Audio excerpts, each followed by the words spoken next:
Welcome to another pixel art food tutorial. Today we'll be tackling macarons. They're delightful and absolutely adorable little cookies. They're actually not really that hard to draw, you just need to know how to make a circle. Or rather, this is much closer to an oval since it's not going to be perfectly circular. Working in Aseprite, I am going to be using a circle tool here to get this kind of going a little quicker. You could also do this with a symmetry tool or just draw it by hand. These cookies come in a lot of variety of colors. They can be pink, blue, green, chocolate flavored, brown, vanilla, all kinds of stuff. So just have fun with the colors on this one. There's probably some food coloring involved with some of them, or other ones use just like natural food colors because, some of them are raspberry colored, and raspberries give off a pretty good color. Blueberry does the same thing, etc. So right now I'm trying to work out where my shadows are going to be. I know the light is kind of coming from the top, but the hardest part of the light is going to be coming from the left side of my cookie. I will be popping the references that I showed at the beginning of the video over on the right side, and I will be linking them in the description if you would like to use them as well. They come from the Pexels.com website. There's a lot of free photography there that can be used for various purposes. Now I'm going to go and round the top of this out a little bit more. A lot of times these cookies are kind of flat looking, but I just didn't like how it was looking at the time. And sometimes it's more fun to exaggerate it a little bit. Like, I'm not looking at getting a hyper-realistic cookie here, I just want something that is a representative of the cookie. And while I don't think this is super stylized or anything, it's not super realistic either, like I mentioned. I was just looking for something that just looked good enough and made me happy. If you did want to add more detail to this, I would probably double it in size, because right now we're working at 32 pixels. You could pop it up to like 64 pixels and see what happens, but I do think that would be more difficult and it will take you longer to get it done, which is fine. Now once again, I really didn't give myself enough room to work the whole cookie in the image, so I'm going to go and I'm going to move it up a little bit so that way I can add the middle part and then I can add the bottom part and so on and so forth. The symmetry tool also for me is really helpful in making sure that the thing that I'm moving around stays centered, because sometimes I'm not the best judge of that. I've also made room on the sides because I'm going to be adding a black outline to this later. And all I did was erase them a little bit, which I think actually made it look a little nicer. Now the part of the cookie that I've drawn here is not going to be the center part of the cookie. It's actually the foot that you get when you make these. Later I'm going to be kind of splitting it in half and adding the cream in the middle because I didn't quite like how it was looking at the time and I wanted a little bit of contrast in color choice.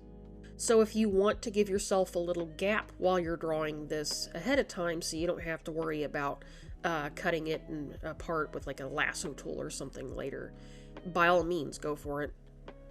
Sometimes I just do things a little oddly like this and it's okay. I still get the job done, right? Now I'm coming in here and detailing some shadow on the bottom, and then I'm going to add texture to the little feet between the cookies. The texture there should be fairly simple. It's not too complicated. I forgot to turn my symmetry tool off, and I was like, that's going to make it look a little odd. Some things just aren't symmetrical, and that would be the case here. This part of the cookie is going to have a lot of random holes, and, it's going to be sticking out here and there. It's probably the heaviest textured part of the cookie.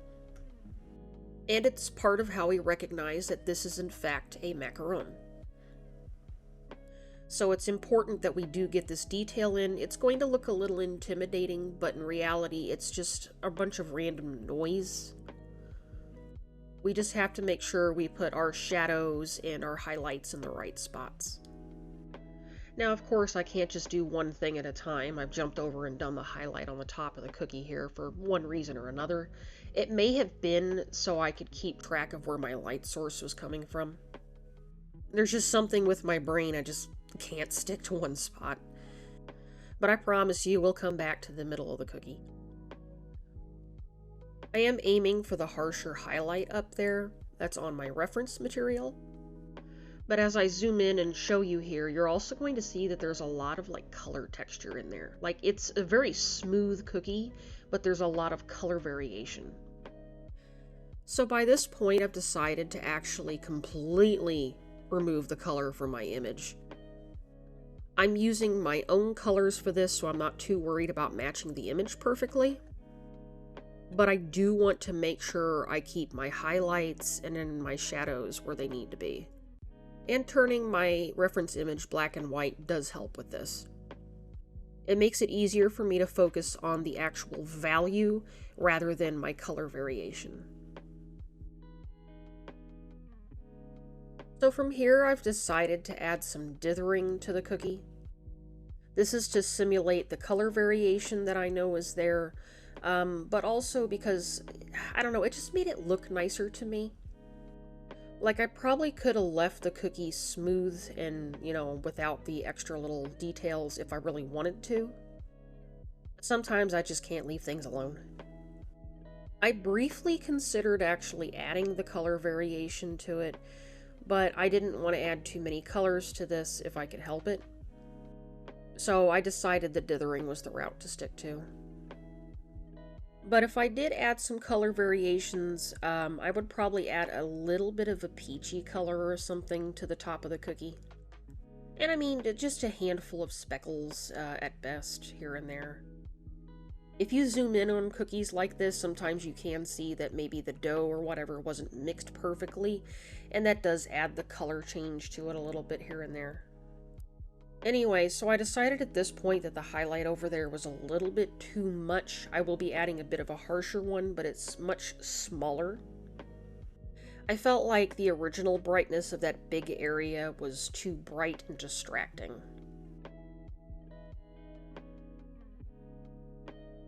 And now we'll continue to dither away, but on our highlight this time.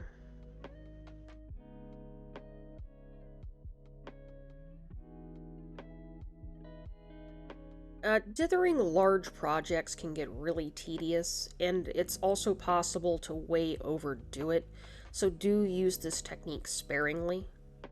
Though I'm sure there are people out there that really make dithering work well for them, so it doesn't hurt to experiment too.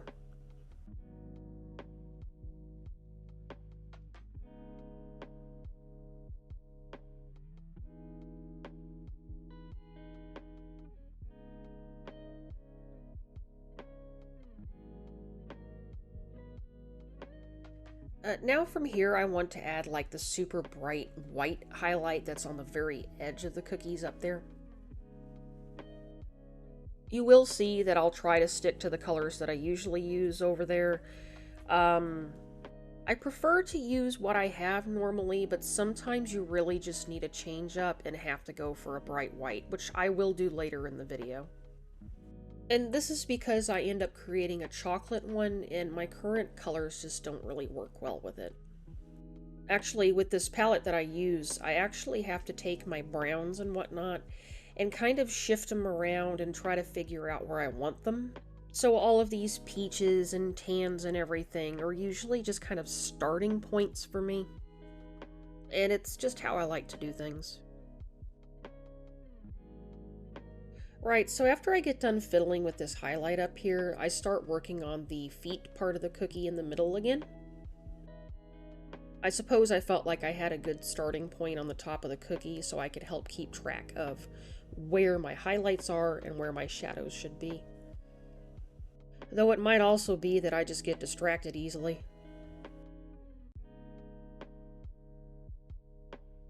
So you'll see that I opted to just fill in part of the cookie here, and then I'm going to take the lighter color and just kind of, scribble in some texture there. And from there, I'm kind of considering using black to help me out with the texture in the middle, so I go ahead and press Shift-O in Aseprite to just automatically outline my image here. So I do use the black to add a little more value and depth to the cookie. We do want to make sure that this area does look rounded like the rest of the cookie. And then we're going to be adding some little random spots where there's the holes and everything, where the foot of the cookie and everything is.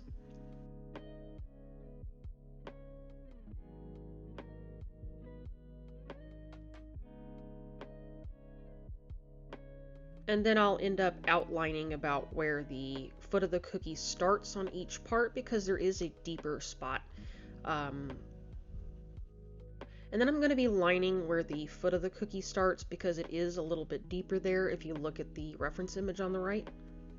And I definitely think it really helps improve the look of the cookie.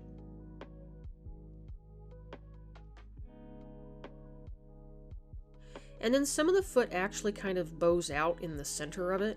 So we're also going to be adding highlights there so we can see that a little bit more clearly.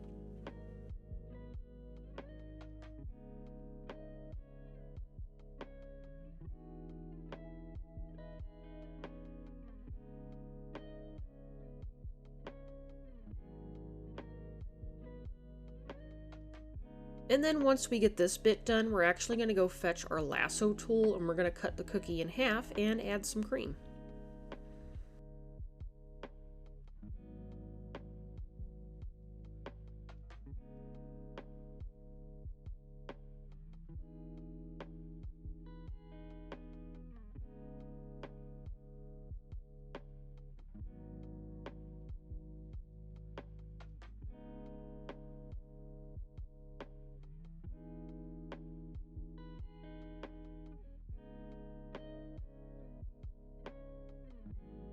You will see that I'm going to have to touch up some spots here and there, but it's no big deal.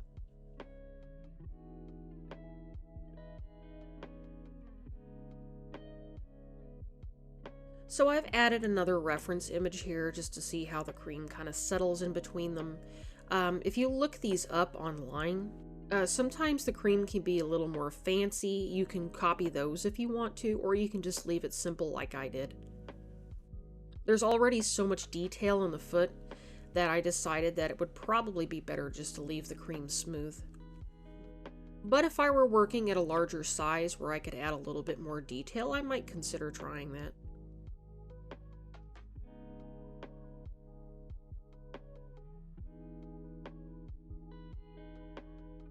I'm going to be honest with you, I don't know all the flavors these things can come in, but I just imagine that this one is either like a raspberry lemon cookie, or maybe even like a strawberry lemonade kind of thing. All I know is I wanted to use some pinks or magentas or something. And yellow just seemed like a great pair for this. You could probably have also done a green or a blue or something. Anything that, makes you happy.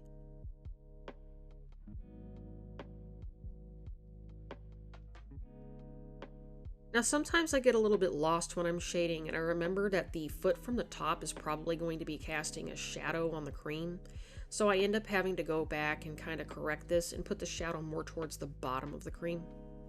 Just remember, even people that look like they're really good at art still don't know what they're doing sometimes. We're just out here just having a good time, having fun drawing.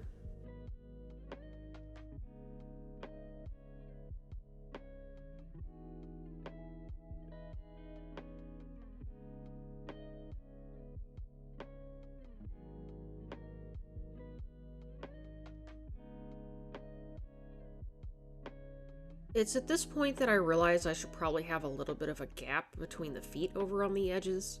It'll just make it look a little nicer and look more like I put more thought into it. Now bear in mind that this is just like a stylistic choice that I decided to make, because realistically we would probably see more of the cookie there and we wouldn't see a lot of a gap. But of course, I could be very wrong. This is just how I decided to do things though. Always remember to check your references and sometimes have multiples. If you could actually manage to get one of these in real life, it's even better than a reference. And if you take your own photos of these things, you can get the exact angle you're after. So I duplicate this so I can do a change with colors and everything and just make another chocolate one. Mostly because the one up on the top right looks really good. I'm just pressing Shift R to change my colors quickly here, and then pressing X as I need to flip-flop them. I'm just flopping between my foreground and my background colors on the bottom left. While I was doing this, I actually decided I wanted to keep the dark magenta color that I had for the shadows on this. There's just something nice about it that I really like. It's warm, inviting. And once again, it just makes me happy.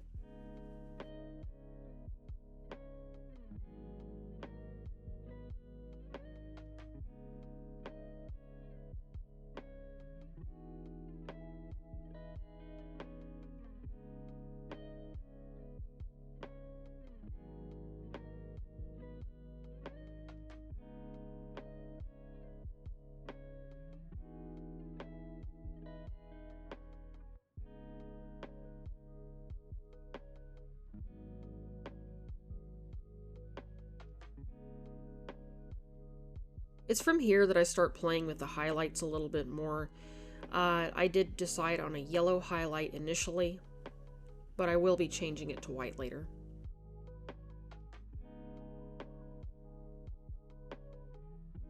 Getting the cream the color I want is a bit of a challenge here because I felt like it was blending in a little bit too much with the rest of the cookie.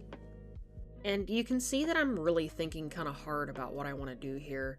It was definitely more of a challenge with this one.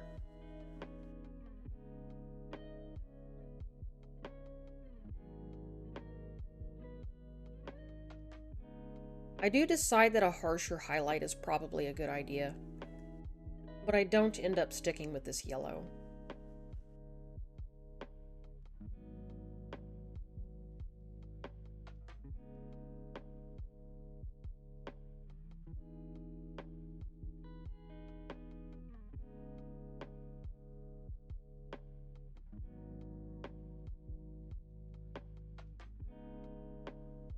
I also end up adding the harsher highlight to the other cookie as well.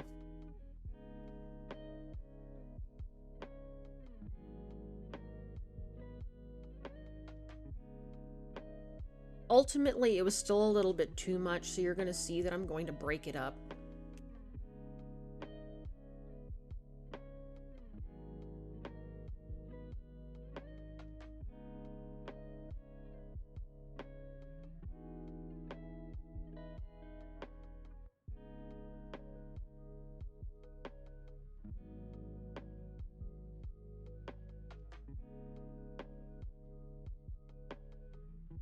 And then I try to lessen it a little bit, and I don't end up liking that either.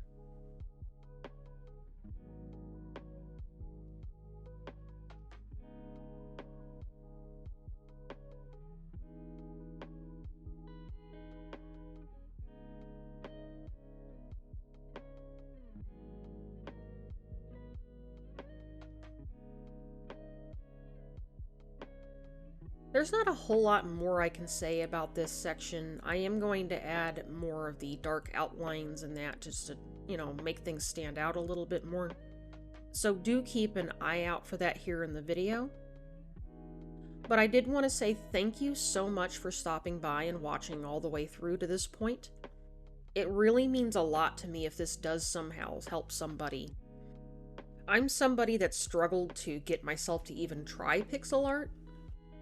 And I feel like if somebody was giving a tutorial kind of like this, it probably would have helped me have a little more confidence. I'm gonna let the rest of the video roll from here. There's not a whole lot else I can say beyond, just, little touch-ups here and there, adding some highlights and shadows where I think they're necessary. If you haven't subscribed to my channel at all yet, I will be periodically making videos like this, and I do take recommendations and suggestions for what kind of items you'd like me to, talk about next. I can't guarantee that I'll get to every request, and I can't always guarantee a super consistent posting schedule, but I'll do the best that I can. Hope y'all have an excellent day. I'm gonna let it go from here.